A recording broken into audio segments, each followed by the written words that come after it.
Hi everyone, it's Jerry. I'm on chess.com and I just got paired up playing a 5-0 game. Let's try e4 and see what we get. Okay. Alright, well, let's try something a little bit different. Normally I go straight in for a pawn duo, but I'm just going to bring the two knights out straight away. And let's see if they give up the bishop pair or maintain the pin. No.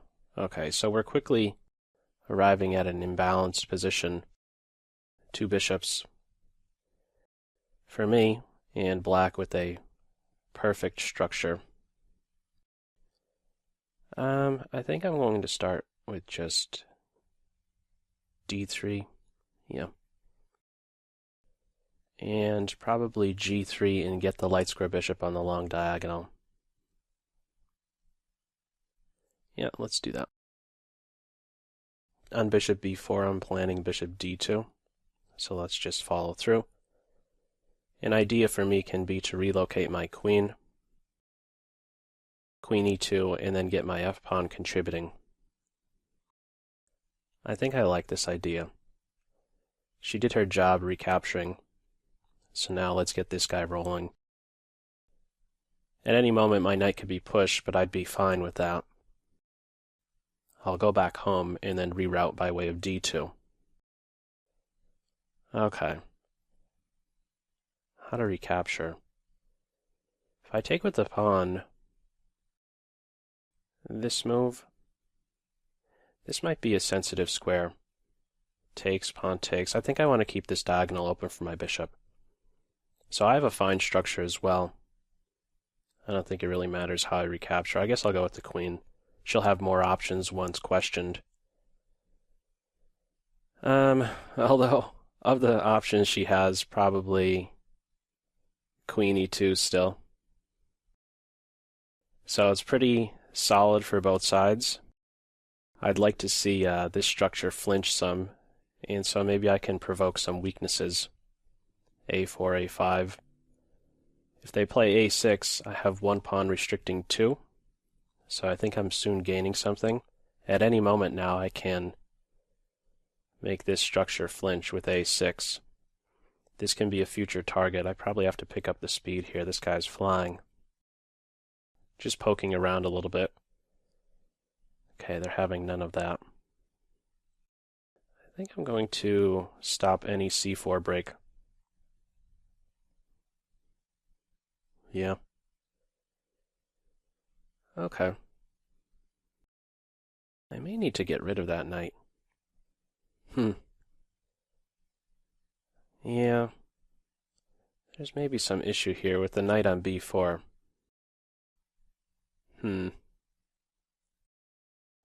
Yeah, I'm starting to see that that knight might be a problem.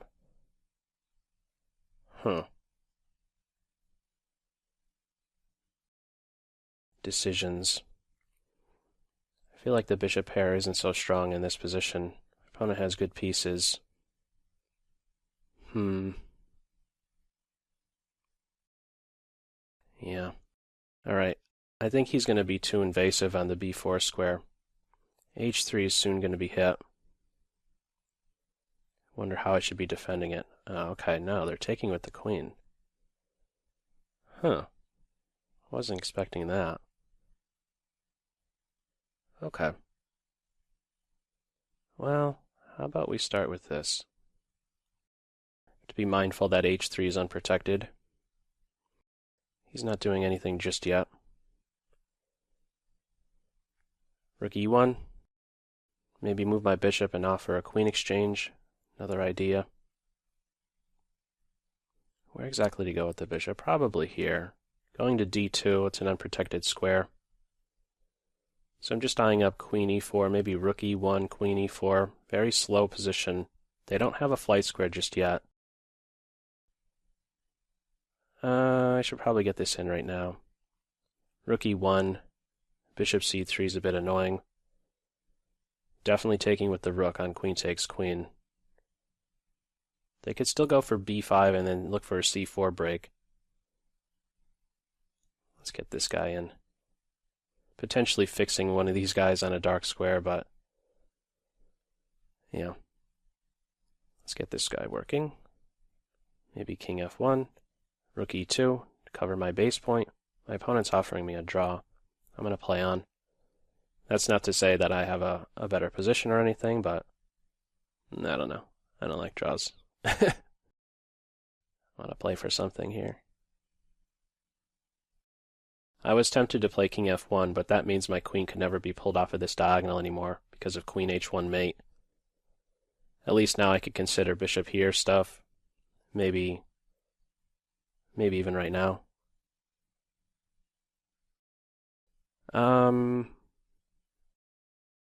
Yeah, I guess we're going to have a heavy piece ending. Well, we'll see what black does here. Okay, are they going to exchange? Okay, my king needs to get towards the center ASAP. I have good rook activity. On rook d4, I don't want to take, because that exposes my c2 pawn. And I don't want to take the rook either, because... let's go here. I may be helping out f5, e4. I don't want to take the rook because it's helpful with this pawn break. I want to make sure that that isn't happening so easily.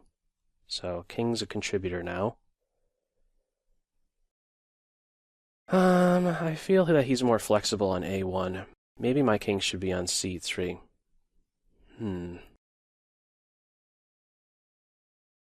Now for me, I wonder what I should... Oh, this is... I don't have any increment here. I'm forgetting 5-0. A minute. Okay. I think I want my rook back here. Yeah, I gotta go faster. I guess pawn push. Yep.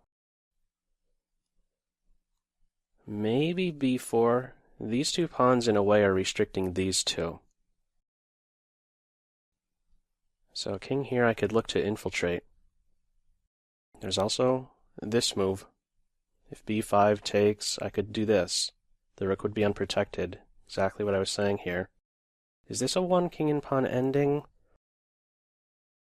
I believe it is. Yeah, I'll have a 2 versus 1, and as mentioned, these two restrict these three because of these gaps. Let's first take.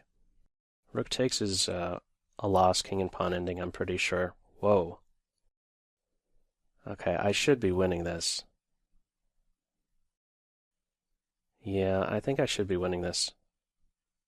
40 seconds. Not here because of this. 1, 2, 3, 4, 5, 6, 7, 8, 9. 30 seconds. 1, 2, 3, 4, 5. No, it's too fast. c3. King here, I push. Actually, no. Best is here. Leave these guys sitting. And next up, I'm getting to f4. 21 seconds to do it. And push, I'll just take. I could go with the connected pass pawn, but taking is good enough. Doubled and isolated, but they're going to distract the king away from this side of the board. And I'm able to enter here next. One king and pawn ending. Watch out for any sneaky c4 stuff. He's going to have to go after him sometime. And we'll get this guy. And we'll get this one first. 12 seconds. And I'll just push my knight pawn and keep my h pawn around as my tempo guy. Move him just to get the opposition back. Okay, well this will be simple enough. Maybe get 2 queens to make it simple. Plenty of time. No stalemates.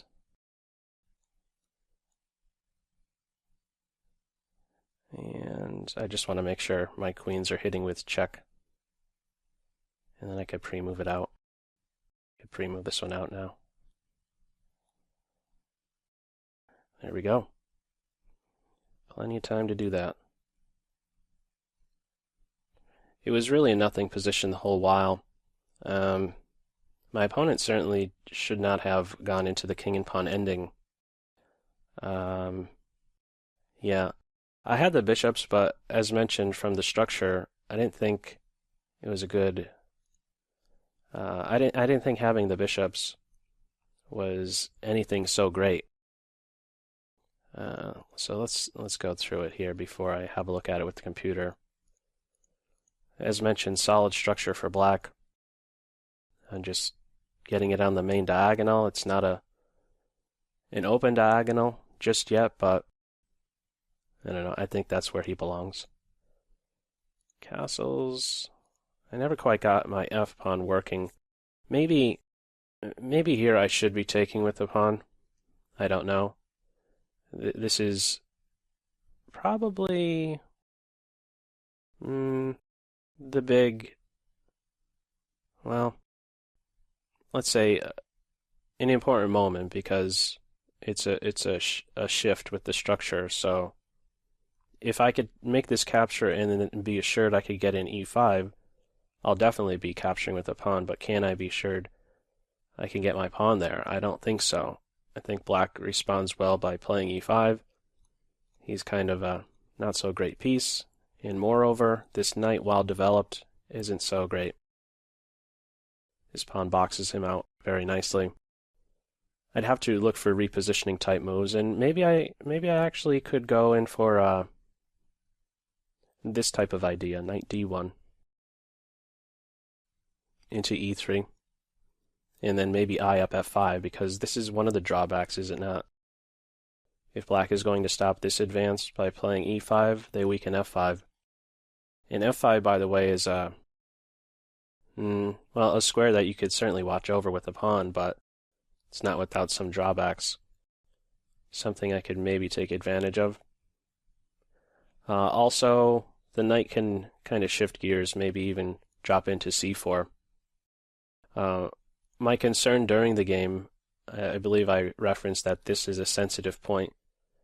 I referenced that this is a sensitive point with E5, and also, just noting it now, my knight isn't a good piece either, so I should probably look to reposition him since he's not so well placed on C3, and at the same time I'm preparing to cover D4 should there be any type of knight reposition jumping into D4. I have C3 to watch over that.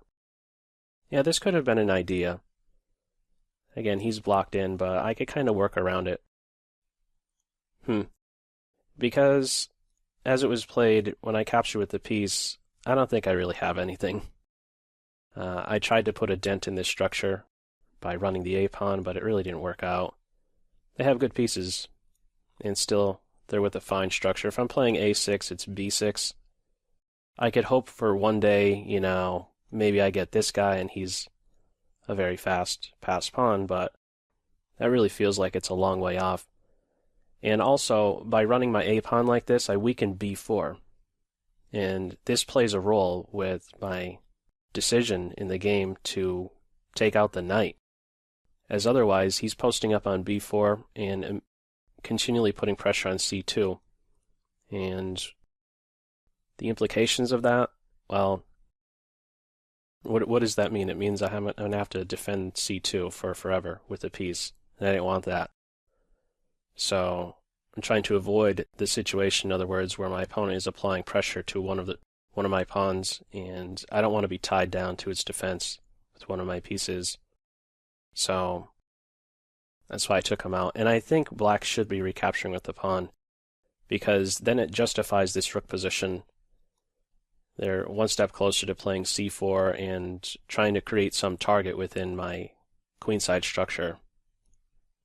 But taking with the queen, I think it's pretty level. I could probably do without H3. I think in the game I was just doing this to get it to a protected square, but I should really hold off, since I had the dark square bishop, on putting my pawn on a dark square. This was a poor choice. This is unnecessary. Yeah. I shouldn't have played h4. That's a nothing. Poor decision. But once we got here, it's probably going to be reading level for the whole way through. Yeah, I don't know. Maybe f5 is a little bit off, because notice that how that factored into the final king and pawn ending, the weakness on g5, the hole on g5, we can say. f5 creates these two weaknesses. I get f4, I'm controlling these two weaknesses. They get an e5, but even so, there's this. Probably still level, but you can't go with a rook exchange here. Like at this point, you have to take with the pawn. Yeah, I'm certain of that. We'll double check with the computer. Yeah, I still feel that I'm the more active side. I have an avenue into black's position. In fact, why am I not going straight in for that right now? I could be doing this. So maybe b5 is the final. I don't know. Probably shouldn't be going with b5. Maybe, I don't know. Black might have to just sit and wait. Maintain king position. Don't let me sneak in. And don't go for this b5 break. Very tempting to try and rattle my rook position and maybe one day look for c4, but that's a bit of a stretch, I think, at least. So king and pawn ending is just one. I'm way too slow if I try to do this stuff. He's got 4. Well, I guess not way too slow, but black's queening first. It's unnecessary. You don't really have to calculate. Just maintain this. Get your king over. Improve the king as much as you can, and then start running with these guys. Eventually kick the king away. We'll have a quick look at it with the computer. I don't think there'll be too many great suggestions, but let's have a look at it still. Okay, Stockfish, let us see what we get here. Caro-Kann, 2 knights.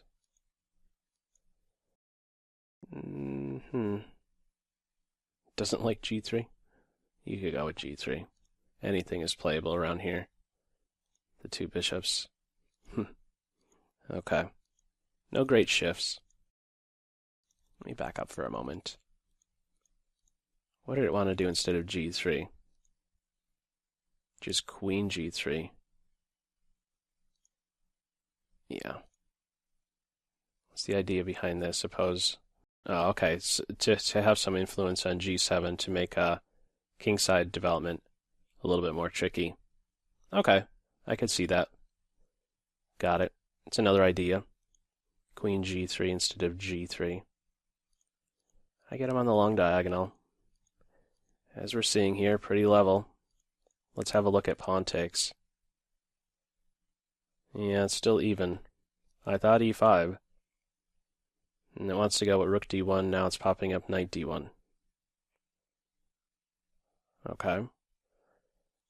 So that is an idea. This knight maneuver I was referring to in reply to e5. Knight takes, queen takes, or bishop takes. It's just a level position. I don't know. I really can't add some. I think I've voiced everything I could. Yeah, b3, not so hot, huh? A little bit of a shift there. Knight d5. What does it want to do? Rook f d1, suppose still knight d5. Bishop d2, knight here. Bishop c3. Now that's interesting. So, allowing the knight to keep pressure here, my queen has to watch over this. Bit uncomfortable for me. I know it's saying slight advantage, it's 0.2, but yeah, it's a bit awkward to be in this state defensive role for the queen. So I took the knight out. Nothing significant here with the evaluation. Still nothing significant. Again, I would do without h4. Yep, level, level, level, and a level. Until what point? Let's see. I thought that this would be the case. Okay, it doesn't like f5. You could just hold your ground. Black could just hold ground, not make that pawn push, not create the weaknesses, the gaps on g5 and e5. A little something's given away, but nothing decisive. c4.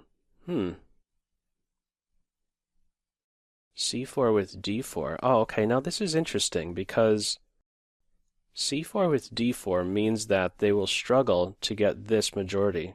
Notice how we once again have a situation where my smaller group of pawns are restricting their larger group due to the gaps that are present within black's structure. In the game, it was seen as the h4 and g3 structure restricting these three. But in a similar way, we have now these 3 pawns restricting 4. And what that means is this mobile, healthy, perfectly healthy majority over here can get rolling little by little. And also my king position as well, right? In the game, it was black's king who was in the better position. Now it's the white king who's in a better position, and they can't get rid of this backward pawn. That's interesting. Okay, so c4 was a move here, and if I'm to just try and get into my, like, what was my thinking? What maybe, like, it's a move I see, you know, it's a checking move, but what is it that kept me from playing that? It's the weakness that I give up on d4, but I could play d4 as a follow-up. And this isn't so much of a weakness. My d3 pawn, I'm exchanging off an unhealthy pawn for a pretty strong pawn on c5. Interesting. Oh, well, also the computer isn't saying to capture here. I just made that right away, but I guess this is the point where we both do well to maintain the tension. Nevertheless, c4 is something I should have given more consideration to. Rook a4 instead. Still not decisive. Rook c4 wants to go with b6. Now it's losing. b5 is the losing move. Oh, not because of captures. I could take on c5. Ah, that would be a nice tactic. Yeah, I could take here within the follow-up d4. And similar to the game, this is a 1 king and pawn ending. These guys offset. It's once again a 2 versus 1, and my king can enter over here. Ah, that would have been nice. Yeah, I missed this little trick. Take on c5 with d4. This isn't winning, capturing on b6. However, a couple moves later it is. Takes rook e6. Taking with the rook is now a loss. So I was mistaken to think right around this point the rook had to just kind of shuffle. No, okay, because this tactic is still here. Yeah, b6 is a better move here to stop that little tactical idea. That's interesting. Yeah, that's interesting. Should have had my eye open for this little detail, winning the king and pawn ending. But once it got here, black definitely had to keep the rooks on, but didn't, and it's just a 1 king and pawn ending. Yeah, he's diverted away, and the pawns pushed through. Okay, well, interesting game with the Caro-Kann 2 knights. Very quiet, early going, but turned into something later on in the rook ending. Anyhow, as usual, feel free to leave any feedback to this video in the comments section below, and I hope you got something out of it. That's all for now. Take care. Bye.